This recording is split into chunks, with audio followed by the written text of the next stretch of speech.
Hi friends, welcome to SS Culinary. இன்னைக்கு நம்ம சேனல்ல ஒரு லஞ்ச் பாக்ஸ் ரெசிபி தாங்க பார்க்க போறோம். அந்த ரெசிபி என்னன்னு தெரிஞ்சுக்கிறதுக்கு முன்னாடி எங்களோட சேனல்ல நீங்க சப்ஸ்கிரைப் பண்ணலாம், மறக்காம பண்ணிடுங்க. அப்படியே பக்கத்துல உள்ள பெல் பட்டனையும் கிளிக் பண்ணிடுங்க. இன்னைக்கு நம்ம புர்ஜி ரைஸ் எப்படி பண்ணலாம்னு பார்க்க போறோம். நார்மலா புர்ஜி ரைஸ்ன்னு சொன்னாலே எல்லாருக்கும் மைண்ட்ல வருது எக் புர்ஜி. ஆனா இன்னைக்கு நம்ம எக் வச்சு பண்ண போறது இல்லை, பன்னீர் வச்சு புர்ஜி ரைஸ் எப்படி பண்ணலாம் தான் பார்க்க போறோம். வாங்க பார்க்கலாம்.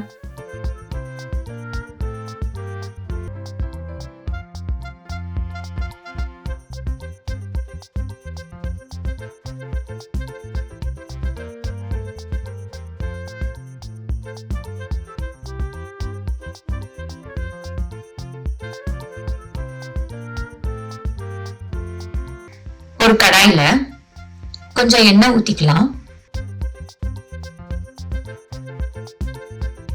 எண்ணெய் சூடானதும் 2 துண்டு பட்டை சேர்த்துக்கலாம், 4 லவங்கம் சேர்த்துக்கலாம், 1 டீஸ்பூன் ஜீரகம் சேர்த்துக்கலாம், 1 துண்டு இஞ்சி பொடியா கட் பண்ணி சேர்த்துக்கலாம், 4 பல்லு பூண்டு பொடியா கட் பண்ணி சேர்த்துக்கலாம். இப்ப இது எல்லாமே நல்லா மிக்ஸ் பண்ணிக்கலாம். இஞ்சி பூண்டோட பச்சை வாசனை போற வரைக்கும் நம்ம நல்லா குக் பண்ணலாம். இப்போ பொடியா கட் பண்ண வெங்காயம் சேர்த்துக்கலாம். மீடியம் சைஸ் வெங்காயம் 2 எடுத்திருக்கேன், பொடியா கட் பண்ணி நம்ம சேர்த்துக்கலாம். வெங்காயத்தோட பச்சை வாசனை போற வரைக்கும் நம்ம குக் பண்ணிட்டே இருக்கலாம்.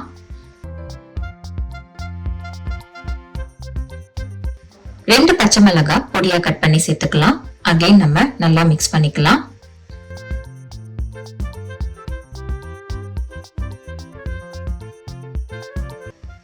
இப்போ பொடியா கட் பண்ண தக்காளி சேர்த்துக்கலாம். மீடியம் சைஸ் தக்காளி 2 நான் எடுத்திருக்கேன். தக்காளி சேர்த்துட்டு அகைன் நம்ம நல்லா மிக்ஸ் பண்ணிக்கலாம். தக்காளி நல்லா வதங்குற வரைக்கும் நம்ம குக் பண்ணிட்டே இருக்கணும். இப்போ வெங்காயம் தக்காளி நல்லா வதங்கிடுச்சு. இந்த ஸ்டேஜ்ல மசாலாவை சேர்த்துடலாம். 1/2 டீஸ்பூன் மஞ்சள் பொடி சேர்த்துக்கலாம், 1/2 டீஸ்பூன் கரம் மசாலா சேர்த்துக்கலாம், 1/2 டீஸ்பூன் மிளகாய் பொடி சேர்த்துக்கலாம்.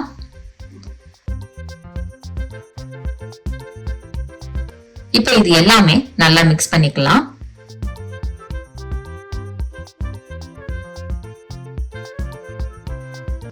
மசாலா எல்லாமே நல்லா மிக்ஸ் ஆனதுக்கு அப்புறம் இதுக்கு தேவையான உப்பு சேர்த்துக்கலாம். உப்பு சேர்த்துட்டு அகைன் நம்ம நல்லா மிக்ஸ் பண்ணிக்கலாம். மசாலா எல்லாமே நல்லா மிக்ஸ் ஆனதுக்கு அப்புறம் சின்னதா ஒரு குடமிளகாவை பொடியா கட் பண்ணி சேர்த்துக்கலாம். இப்ப அகைன் நல்லா மிக்ஸ் பண்ணிக்கலாம்.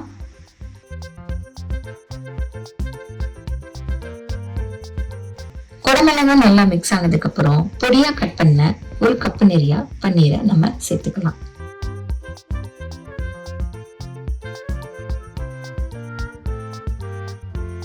இந்த பன்னீரை சேர்த்துட்டு அகைன் நம்ம நல்லா மிக்ஸ் பண்ணி விடலாம்.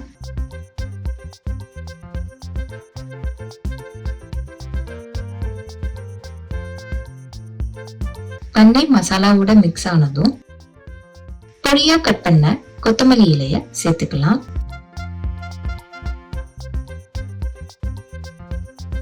அதையும் நம்ம நல்லா மிக்ஸ் பண்ணி விடலாம். இப்போ இந்த பன்னீர் நல்லா பொடியாகணும், அதனால இந்த மாதிரி நல்லா பிரஸ் பண்ணி விடுங்க. இப்படி பிரஸ் பண்ணும்போது பன்னீர் எல்லாமே நல்லா உடைஞ்சு வரும். ஹை ஃப்ளேம்ல பண்ணாம மீடியம் ஃப்ளேம்ல பண்ணுங்க. நார்மலா நம்ம முட்டை பொடி மாஸ் எப்படி பண்ணுவோம் அதே லுக்கு கொண்டு வர மாதிரி இந்த பன்னீரையும் நம்ம நல்லா பொடியா பண்ணிக்கணும். இந்த மாதிரி மசாலா போட்டு அதுக்கப்புறம் பன்னீரை இந்த மாதிரி உடைச்சி விடும்போது அந்த மசாலா எல்லாமே பன்னீர்ல நல்லா இறங்கும், சாப்பிடும்போது நல்லா டேஸ்டா இருக்கும். அதனாலதான் நான் பொடியா கட் பண்ணிட்டு அதுக்கப்புறமேட்டு மசாலாவோட மிக்ஸ் பண்ணி இந்த மாதிரி நான் உடைச்சு விடுறேன். அப்போ பன்னீரோட டேஸ்ட் இன்னும் நல்லா இருக்கும். பாருங்க, இந்த மாதிரி பன்னீர் நல்லா உடைஞ்சு மசாலாவோட நல்லா மிக்ஸ் ஆனதுக்கு அப்புறம் நம்ம சாதம் சேர்த்துக்கலாம். இன்னைக்கு நான் ப்ரௌன் ரைஸ் குக் பண்ணி எடுத்திருக்கேன். நீங்க எந்த ரைஸ்னாலும் எடுத்துக்கலாம். நார்மல் ஒயிட் ரைஸ் கூட தாராளமா நீங்க எடுத்துக்கலாம். இப்ப குக் பண்ண சாதத்தை இதோட சேர்த்து நம்ம மிக்ஸ் பண்ணிக்கலாம். சாதம் மிக்ஸ் பண்ணும்போது ரொம்ப ஸ்பீடாவும் ரொம்ப ப்ரெஸ் பண்ணியும் பண்ணாம இந்த மாதிரி கிரேவி லைட்டா பரப்பி விட்டு நீங்க மிக்ஸ் பண்ணீங்கன்னா சாதம் குழையாம நல்லா உதிரியா வரும்.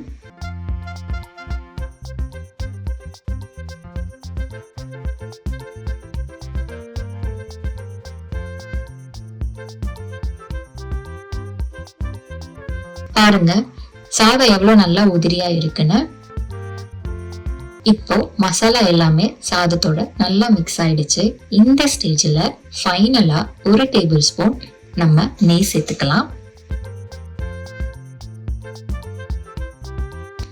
நெய் சேர்த்துட்டு ஆகே நம்ம லைட்டா மிக்ஸ் பண்ணிக்கலாம். அவ்வளவுதாங்க, வெஜ் புர்ஜி ரைஸ் ரெடி ஆயிடுச்சு. இது பன்னீர் ரைஸ் கூட சொல்லலாம். இப்ப இத ஒரு பிளேட்ல நம்ம சர்வ் பண்ணிடலாம்.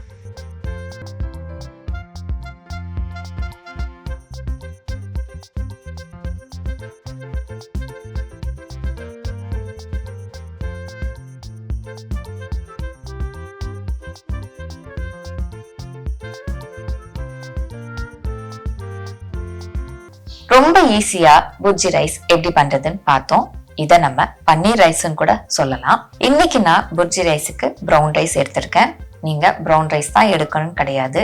ரெட் ரைஸ், அப்படி இல்லைன்னா பாஸ்மதி ரைஸ், அப்படி இல்லைன்னா நார்மல் ஒயிட் ரைஸ் கூட நீங்க தாராளமா எடுக்கலாம்.